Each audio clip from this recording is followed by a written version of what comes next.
Baik, kita mulai.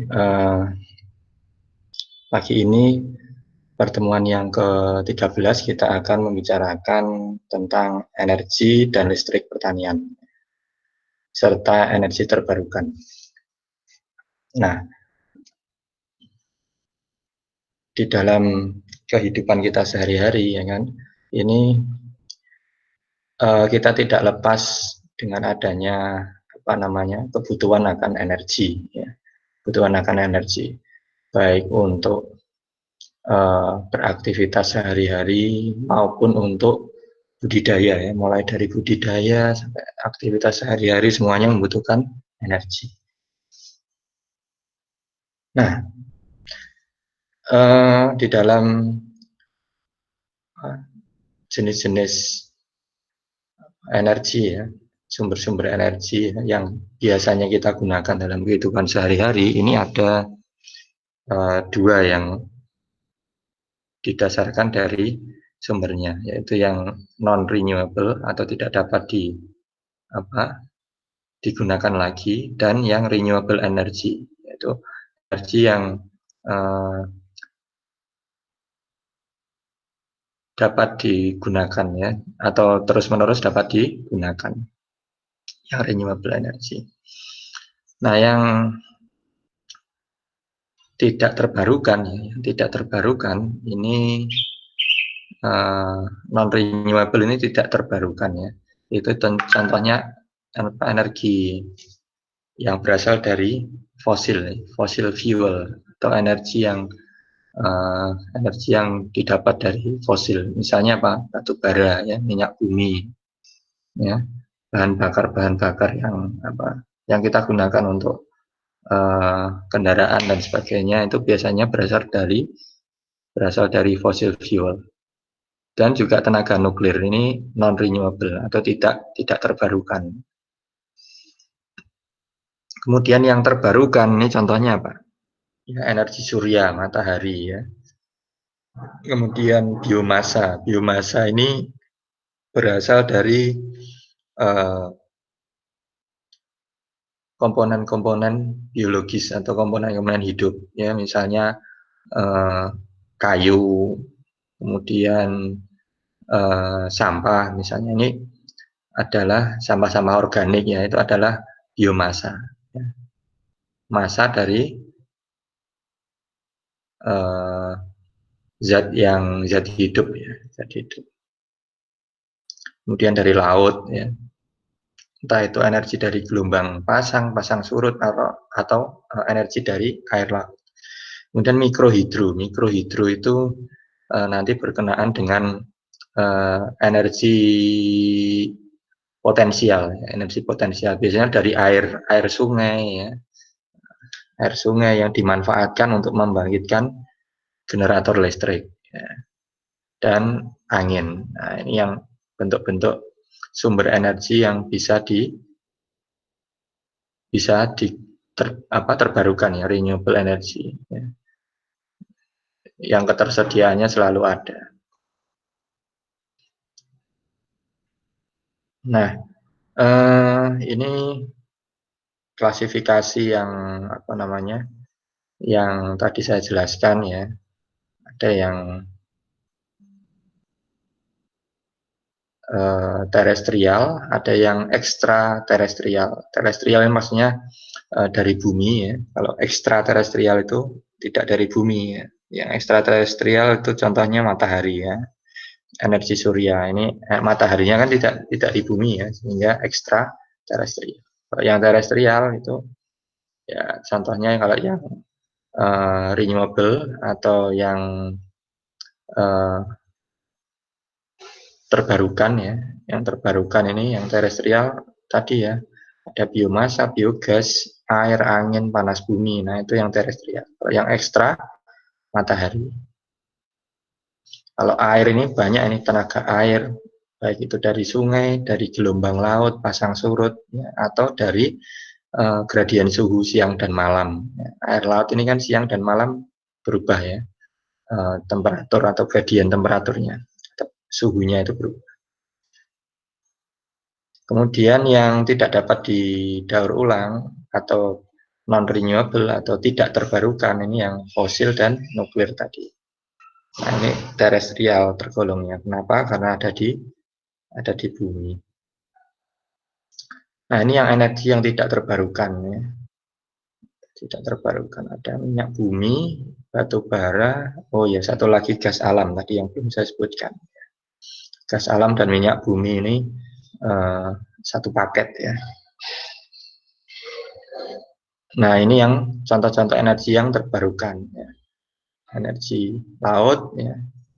Dari laut ini bisa pasang surut dan sebagainya, atau gelombang ini juga bisa. Kemudian energi surya ya, bisa pakai fotovoltaik, ini yang sebelah kiri. Kemudian yang sebelah kanan ini ada angin ya. Kemudian yang bawah ini energi air atau hidro ya. Ini didapatkan dari energi potensial. Kemudian ini yang renewable, termasuk renewable atau yang terbarukan dari matahari, energi surya. Nah, sebenarnya manfaat energi matahari ini banyak sekali. Baik itu yang kita gunakan sehari-hari ya, misalnya nanti untuk jemur pakaian ya, yang kehidupan sehari-hari itu. Kalau misalnya kita budidaya tanaman pangan dan sebagainya ya, itu juga menggunakan energi matahari ya. Dari mana energi matahari ini dipanen? Dari proses fotosintesis ya, oleh zat hijau daun atau klorofil. Nah, ini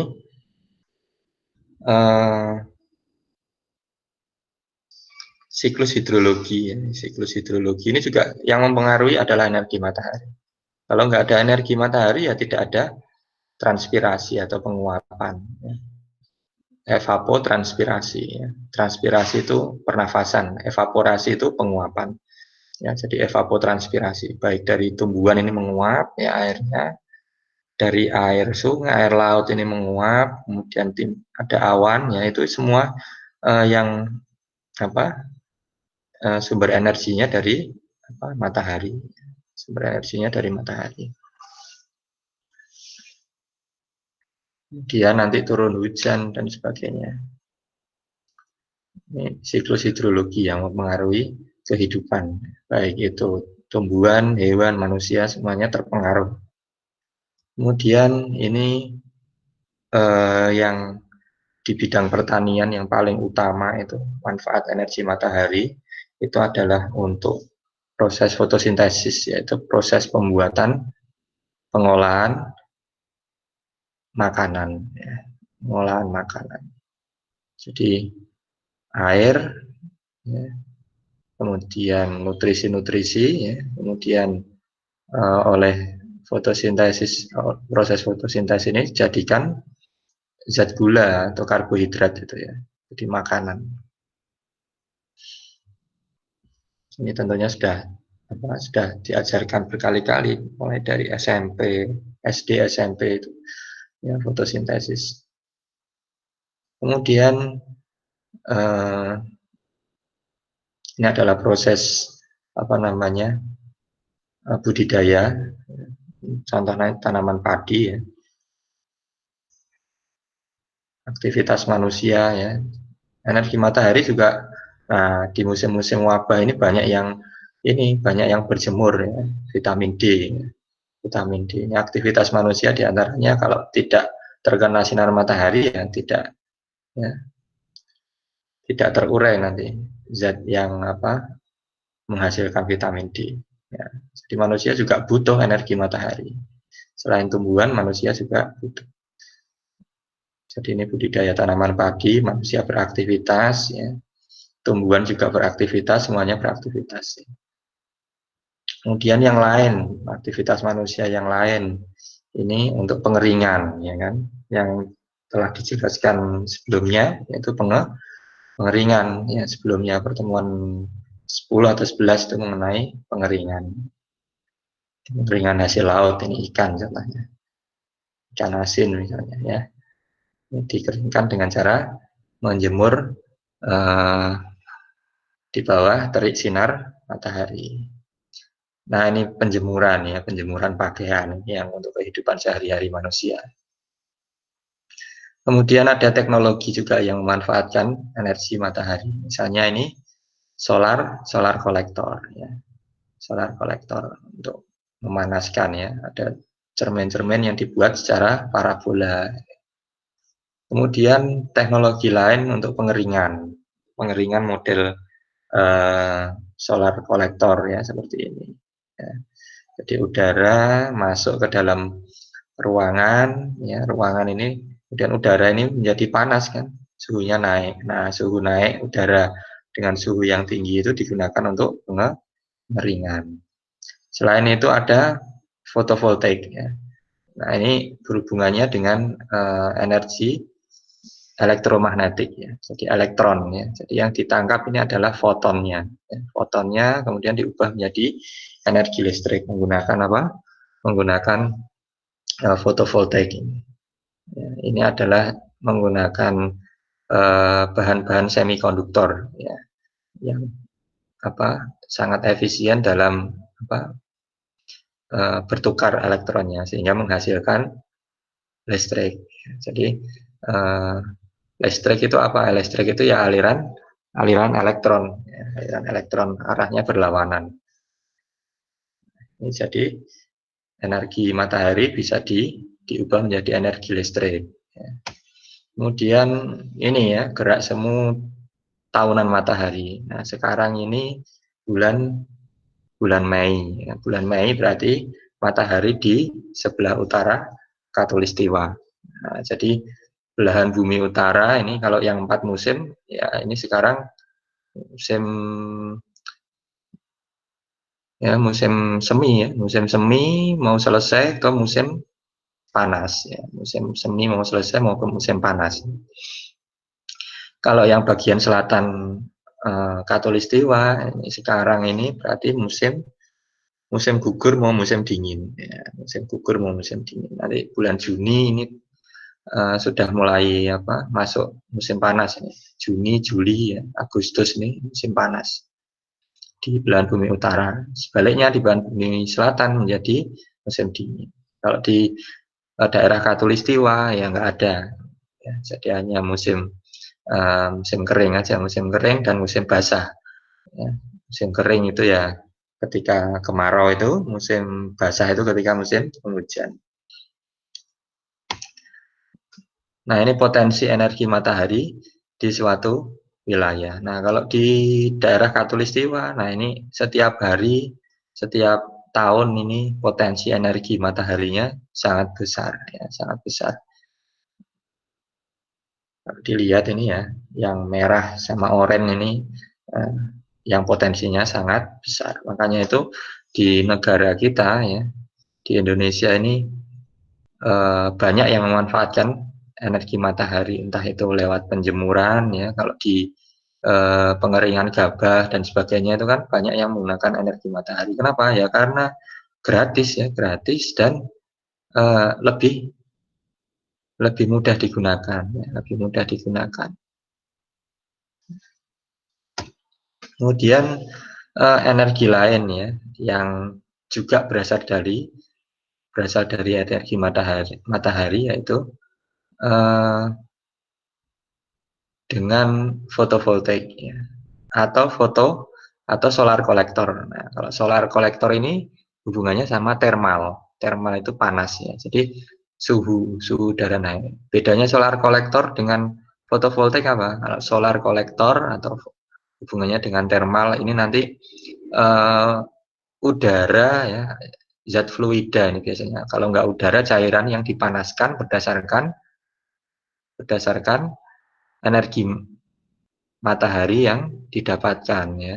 Misalnya tadi dengan parabola tadi ya, cermin-cermin dipantulkan. Nah ini bisa memanaskan misalnya air ya, air di dalam bejana ya.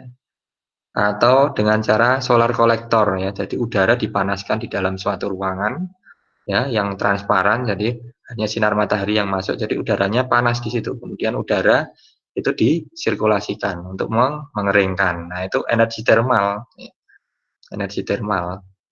Kalau yang fotovoltaik tadi yang diambil apa? Elektromagnetiknya. Jadi elektronnya digunakan untuk menghasilkan listrik. Jadi beda ya, yang thermal ini panennya adalah panen suhu, ya, suhu udara yang tinggi. Kalau yang fotovoltaik ini panennya panen listrik, elektron atau panen listrik. Jadi itu dua teknologi yang mungkin digunakan dengan sumber energi surya atau energi matahari.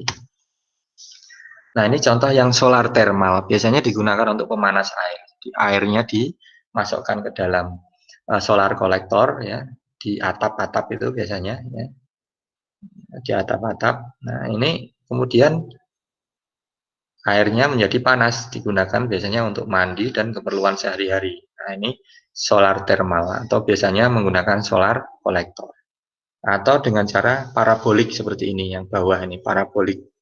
Jadi difokuskan, ya, cahayanya difokuskan ke suatu titik, kemudian titik itu dialiri fluida, ya. Jadi pipa-pipa yang lurus itu, yang merah itu adalah isinya fluida, entah itu air, ya, atau fluida yang lain dipanaskan dengan cara memfokuskan sinar matahari, ya, di dalam suatu solar thermal parabolic system, ya. Nah, ini juga contoh lain dari solar thermal yang lain, hampir sama. Jadi difokuskan di suatu titik. Nah, ini untuk yang foton, ya, fotolistrik atau menggunakan elektron. Ini yang fotovoltaik tadi, biasanya menggunakan fotovoltaik. Ya, kalau misalnya adik-adik punya kalkulator atau mainan, itu kadang-kadang ada yang ada fotovoltaiknya itu, entah 4 sel, 3 sel, nah, itu bisa menghasilkan energi listrik, ya, tanpa baterai, ya, kalkulator yang tanpa baterai itu. Nah, jadi energi yang didapatkan dari sinar matahari yang berupa elektron, ya, kemudian biasanya menggunakan logam-logam yang semikonduktor, ya. Semikonduktor ini bisa berupa logam-logam tertentu, ya. Ini akan mengakibatkan elektronnya menjadi tidak stabil sehingga berpindah. Nah, logam semikonduktor ini, kalau elektronnya berpindah-pindah, akhirnya terjadi listrik, ya, arus listrik. Nah, itu, ya, itu cara kerjanya. Fotovoltaik atau nama lainnya bahasa Indonesia adalah solar cell. Ini ada banyak jenisnya, ya. Ada yang monokristalin, multikristalin, ya, amorphous silikon, ya. Kemudian ada yang copper, indium, disenain, ya, disenanit, ya. Ini ada berbagai jenis, ya, yang digunakan untuk fotovoltaik. Bedanya apa? Bedanya adalah efisiensinya, ya. Jadi semakin tinggi efisiensinya, maka semakin banyak energi listrik yang akan dihasilkan dari sinar matahari. Nah, jadi yang paling tinggi ini diantaranya yang monokristalin dan multikristalin, ya. Kalau yang lain ini efisiensinya di bawahnya. Kemudian ini solar fotovoltaik, ya. Solar fotovoltaik yang biasa dipasang di rumah-rumah dan di biasanya di perkantoran atau riset, ya, tempat riset, ya, atau untuk pembangkit listrik biasanya, ya, banyak digunakan.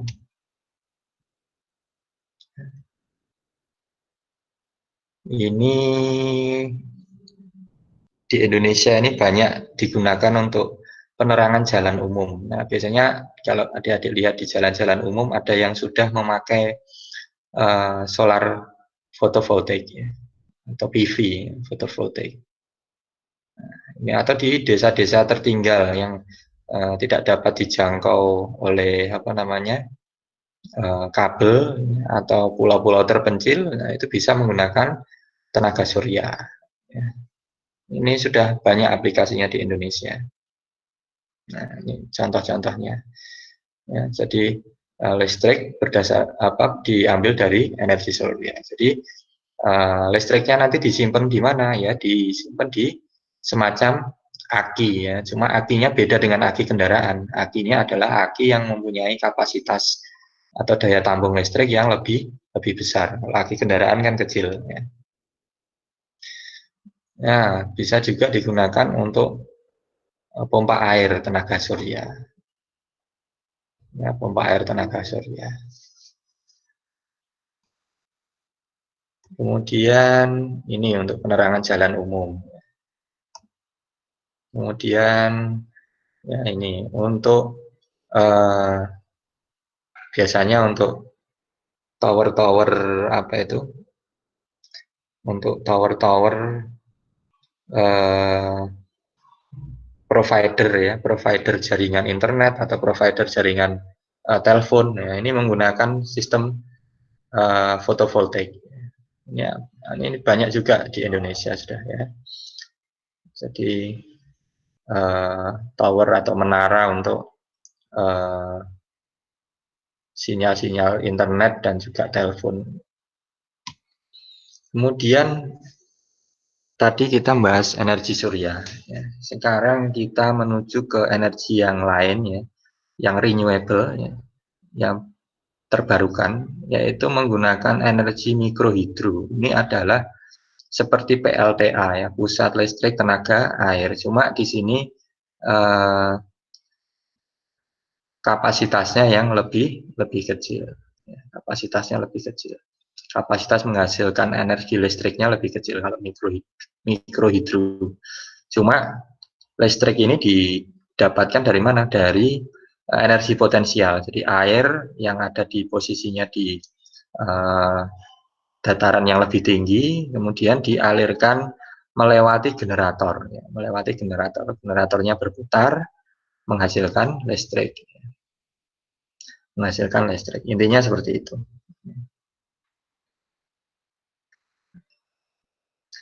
Ini juga tidak terlepas dari apa matahari juga ini. Ya, dari tadi siklus hidrologi. Ya, kalau tidak ada matahari kan airnya tidak menguap, tidak ada proses evaporasi penguapan dari laut atau evapotranspirasi dari tumbuh-tumbuhan. Nah, jadi air ini diangkut, ya, diangkut menggunakan energi matahari, diangkut kemana? Ke dataran tinggi sehingga ada hujan dan sebagainya. Ya. Kemudian air ini akan mengalir lagi ke kemana? Ke dataran rendah. Nah inilah makanya itu kita dari sini semakin banyak ilmunya, maka semakin banyak kita bersyukur kepada Allah. Kalau tidak ada matahari, ya, maka nggak ada apa namanya, nggak ada kehidupan, nggak ada kehidupan. Jadi ini semua yang mengatur, ya, yang maha kuasa. Jadi air yang ada di dataran tinggi ini bisa kita gunakan untuk menghasilkan listrik. Nah ini yang pusat listrik tenaga hidro atau air.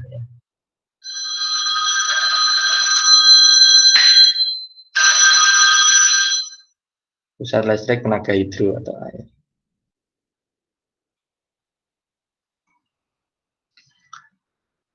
Kemudian ini berdasarkan kapasitasnya. Kalau tadi yang mikrohidro berarti kapasitasnya kecil 5 kW sampai 100 kilo 100 kW. 5 kW sampai 100 kW. Kalau yang di atasnya itu ada mini hidro, small hidro, medium hidro, large hidro.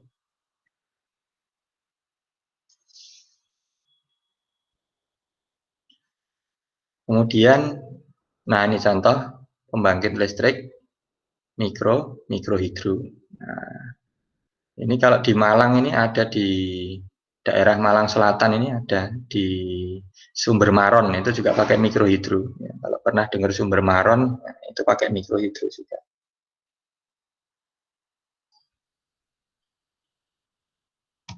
Kemudian, nah ini, jadi prinsip umumnya menggunakan energi potensial. Ya. Jadi air ya, air ada di dataran tinggi itu, kemudian ditampung, kemudian dialirkan melewati generator, baru menghasilkan listrik. Jadi airnya hanya lewat saja, lewat saja. Ini prinsipnya. Jadi energi listrik yang dihasilkan ya, adalah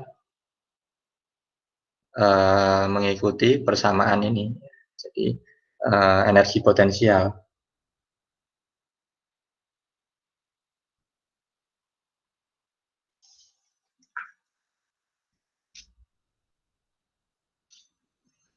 Nah, jadi tergantung dari percepatan gravitasinya. Semakin tinggi, nanti energi potensialnya semakin besar. Jadi masanya, ya, masa itu ya masa air yang ada di dataran tinggi itu dialirkan, dilewatkan.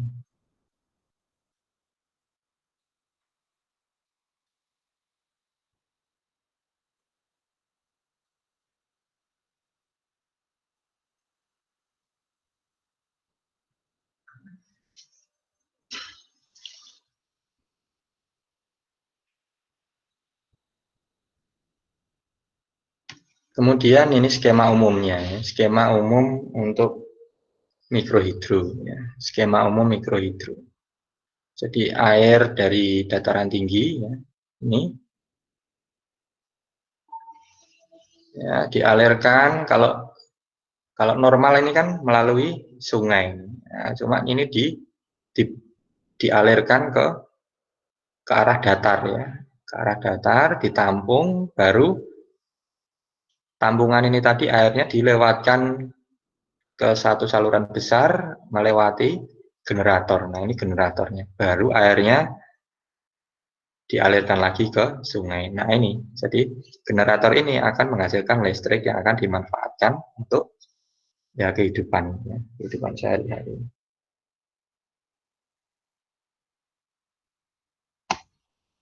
Nah ini contoh skema umum yang lain. Jadi generator-generator listrik ini ditempatkan di daerah pegunungan-pegunungan atau yang dataran tinggi ya, yang memungkinkan untuk menghasilkan energi listrik. Ya, sama, ini juga sama. Mungkin di lingkungan adik-adik semua juga ada ya semacam itu.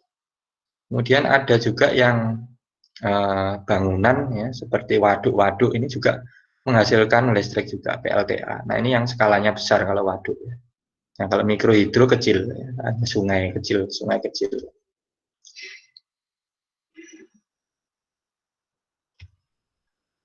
Nah jadi ada sebelum dimasukkan generator tentunya harus diendapkan dulu dari kotoran-kotoran ya, supaya lebih bersih. Jadi generatornya lebih aman. Nah ini pengendapan air yang akan digunakan untuk apa namanya listrik, ya, menghasilkan listrik akan dimasukkan ke generator. Ya ada kemungkinan apa kebocoran saluran ya, tumpah dan sebagainya. Ini juga berfungsi untuk mengendalikan atau mengontrol ketika debit airnya banyak, maka harus ada air yang dibuang. Oke, ini kanal-kanal ya. Kebanyakan kanal-kanal ini juga digunakan untuk pengairan juga.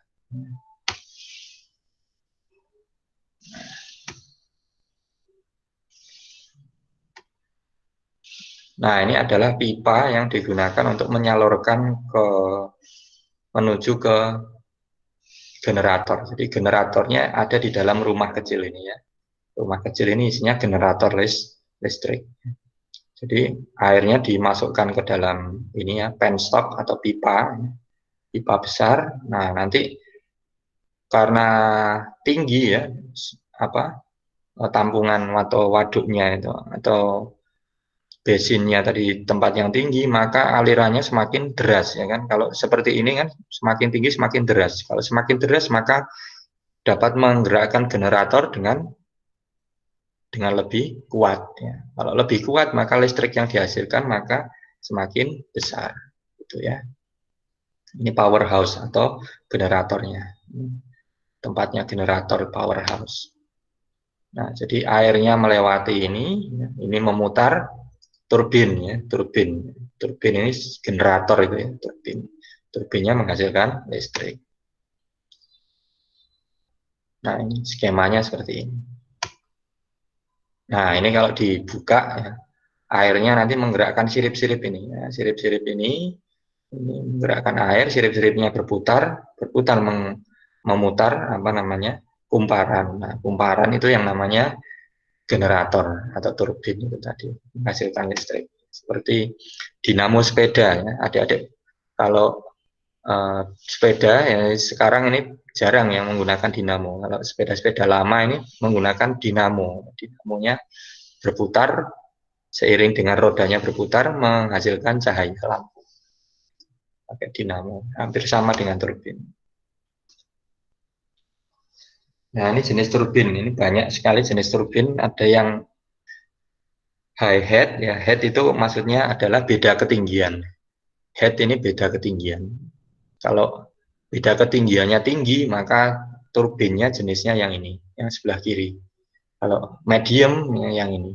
Kalau low, yang sebelah kanan. Ya.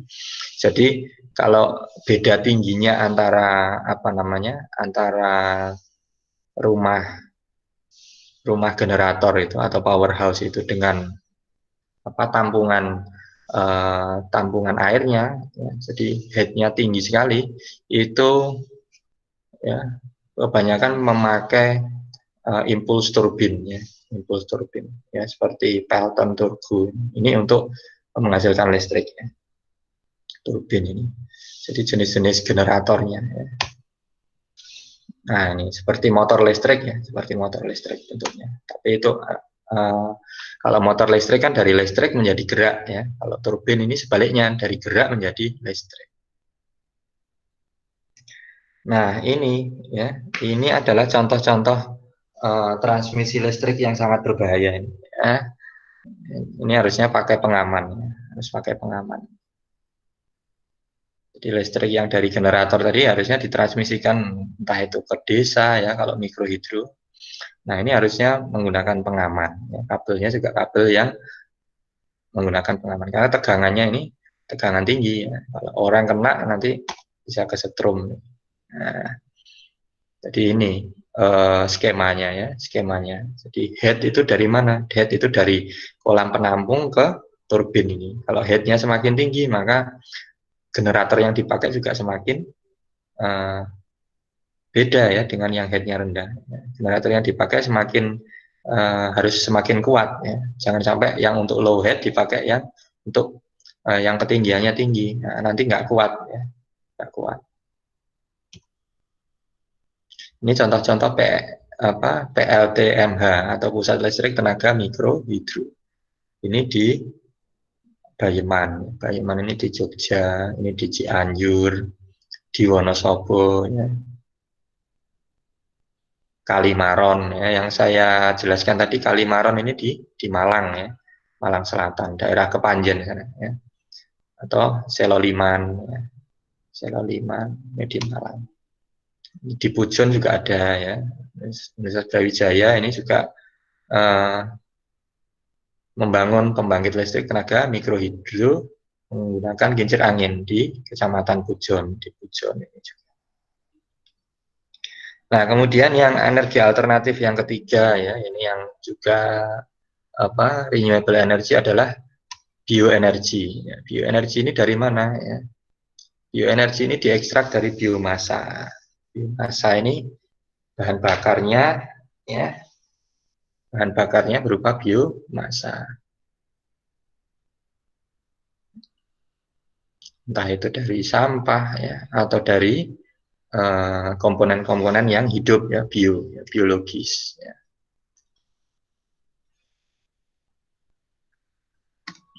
Nah, biomasa ini merupakan sumber energi yang terbesar keempat setelah ini yang non renewable ya, yang tidak dapat terbarukan seperti batu bara, minyak dan gas alam. Biomasa ini yang terbesar. Kenapa? Karena banyak sekali bahan-bahan biologis ya, seperti kayu atau sekam ya. Sekam ini juga termasuk biomasa ya, sekam ya, atau limbah-limbah furniture. Nah, itu juga biomasa. Atau limbah-limbah seperti cangkang-cangkang ya, cangkang-cangkang kelapa, batok kelapa dan sebagainya, itu limbah, itu bisa digunakan untuk biomasa. Ini sangat tinggi ya. Sehingga dengan penggunaan biomasa ini bisa menyediakan energi ya.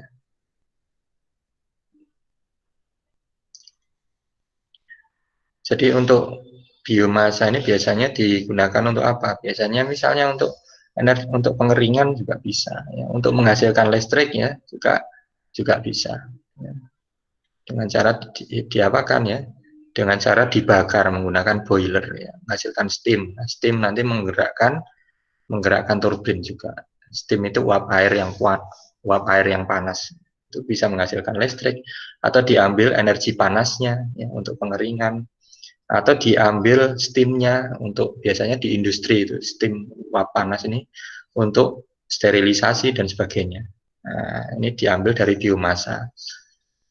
Jadi tidak diambil dari energi minyak bumi, batu bara, enggak, tetapi kalau adik-adik pernah misalnya ke pabrik susu itu, ke Greenfield, saya pernah ke Greenfield ini menggunakan energi biomasa untuk merebus air ya, untuk dijadikan steam. Biomasanya berupa cangkang-cangkang, entah itu cangkang kelapa atau limbah-limbah kayu dan sebagainya.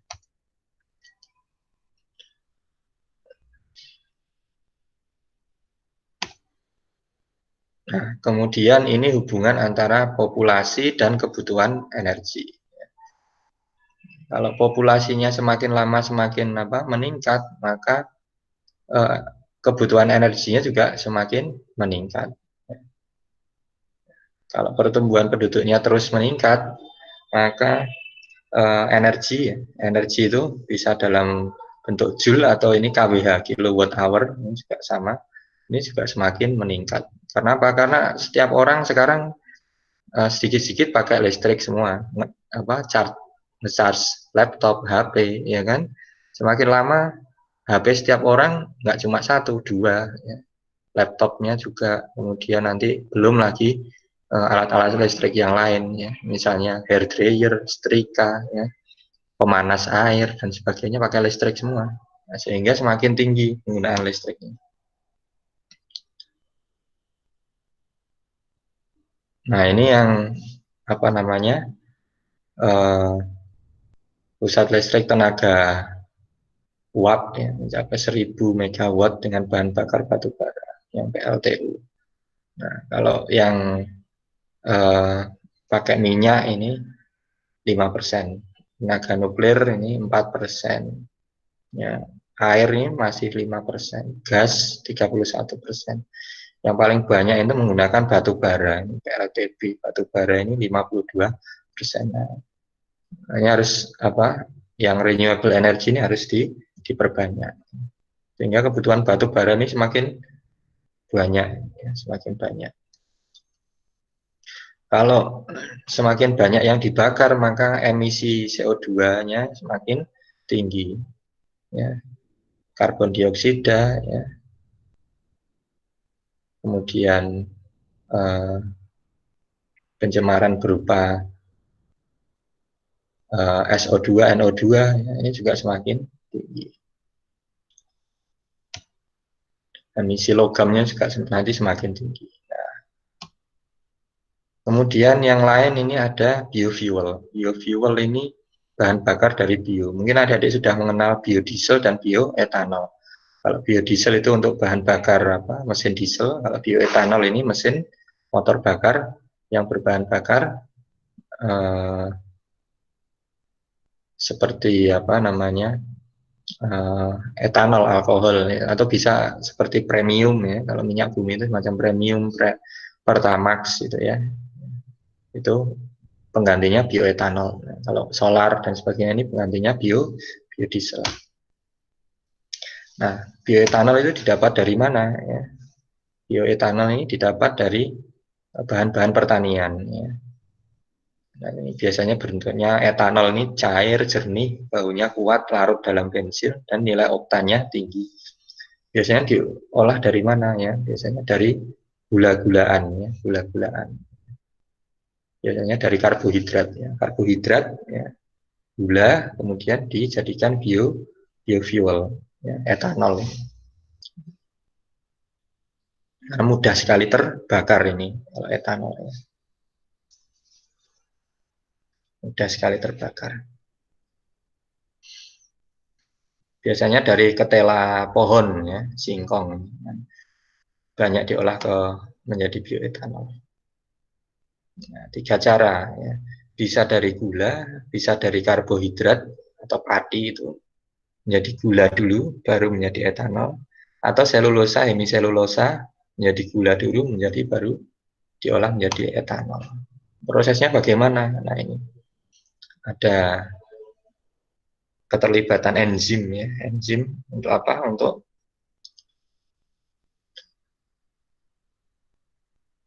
Untuk hidrolisis biasanya. Untuk hidrolisis enzim.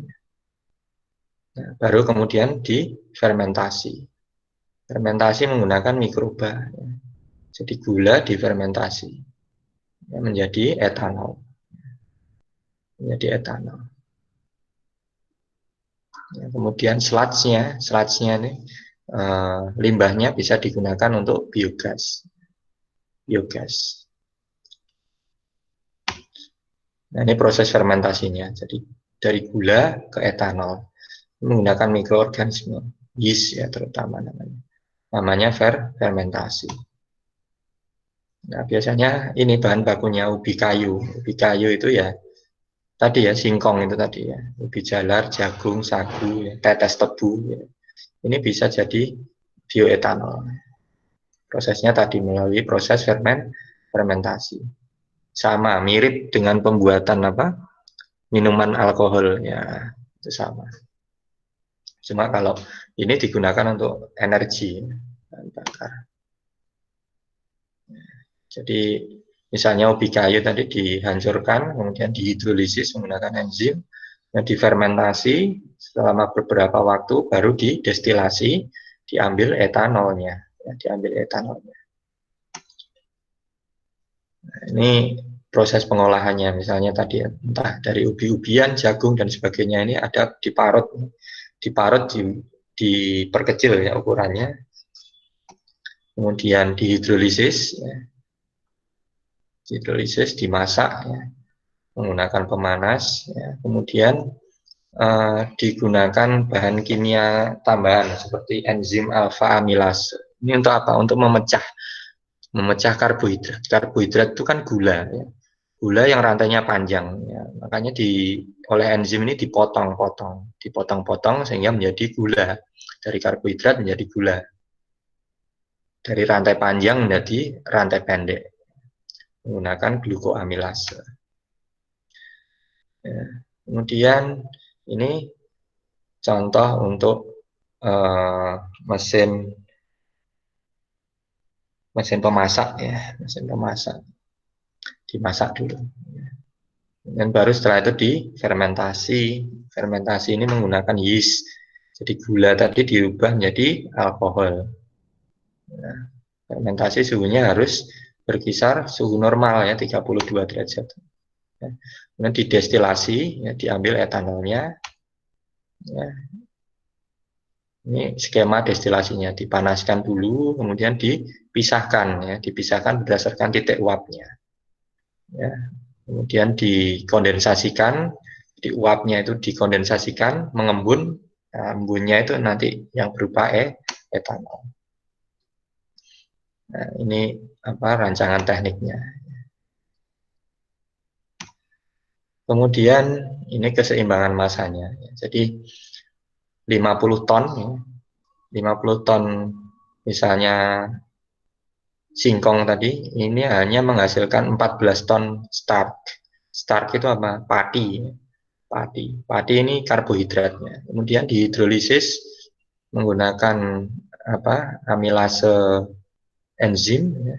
Ini menjadi 14 ton gula. Ya. Kemudian prosesnya difermentasi. Ya. Difermentasi ini menghasilkan 10% bioetanol. 10% dari 14 ton itu. Bioetanol. Ya. Kemudian didestilasi, ini menghasilkan bioetanol dengan kemurnian 95-96%. Ya, kemudian kalau dimurnikan lagi bisa menghasilkan ini 8 kiloliter ini etanol, ya, etanol murni 99,5%. Kemudian ini biodiesel. Ya. Tadi bioetanol, ini sekarang biodiesel. Ini merupakan bahan bakar alternatif. Ya. Didapat dari mana? Dari minyak. Dari reaksi transesterifikasi, dari minyak. Bisa minyak sawit, ya, minyak jarak. Ya. Ya, kemudian diubah menjadi ester. Nah, ester ini nanti di pretreatment, ya, pretreatment menggunakan reaksi penyabunan, baru nanti diolah menjadi biodiesel, biodiesel, biodiesel. Kemudian ya produk sampingannya ini berupa gliserin, gliserin. Jadi minyak, ya, cara mengolahnya ini minyak, kemudian di pretreatment, kemudian transesterifikasi menggunakan metanol dan katalis. Ya. Ini bahan limbahnya berupa gliserin, biasanya untuk sabun. Ya. Kemudian dicuci, kemudian dikeringkan, hasilnya biodiesel. Jadi biodiesel ini diambil dari minyak. Minyaknya dari mana? Minyaknya dari minyak sawit, minyak jarak. Ya. Ini digunakan untuk bahan bakar mesin solar, ya. Mesin diesel, ya, pengganti solar. Ya. Nah, prinsip. Jadi pencucian itu prinsipnya bagaimana? Prinsipnya dikontakkan dengan cara digelembungkan. Jadi dicuci dari bahan-bahan pengotor. Pencucian kabut, pengaduk, gelembung. Jadi ada 3 jenis pencucian. Jadi sebelum menjadi biodiesel ini, proses transesterifikasi ini harus dicuci dulu menggunakan tadi, ya, gelembung. Gelembung. Kalau ini gelembung ini seperti, ya, aerator saja, ya. Udaranya ya, udaranya digelembungkan seperti aerator. Dicuci menggunakan air. Ya. Jadi air di sini, ini minyaknya, biodieselnya dicuci. Selama ini berdasarkan riset, ya, jurnal penelitian. Pencuciannya 8 jam, pengendapan 1 jam, pengulangan 3 kali, pH airnya 7. Nah, kelemahannya ada oksidasi, ya, ada oksidasi. Atau bisa menggunakan ini spray, ya, spray pencucian kabut. Ya. Atau diaduk, ya, diaduk menggunakan pengaduk. Kemudian baru dikeringkan. Dikeringkan itu diapakan? Diuapkan, airnya diuapkan dari proses transesterifikasi tadi, diuapkan. Ya, sehingga nanti menghasilkan biodiesel murni. Biodiesel murni. Oke, saya kira itu dari saya untuk kuliah pada pagi hari ini. Mungkin kalau ada pertanyaan, silahkan kita diskusikan.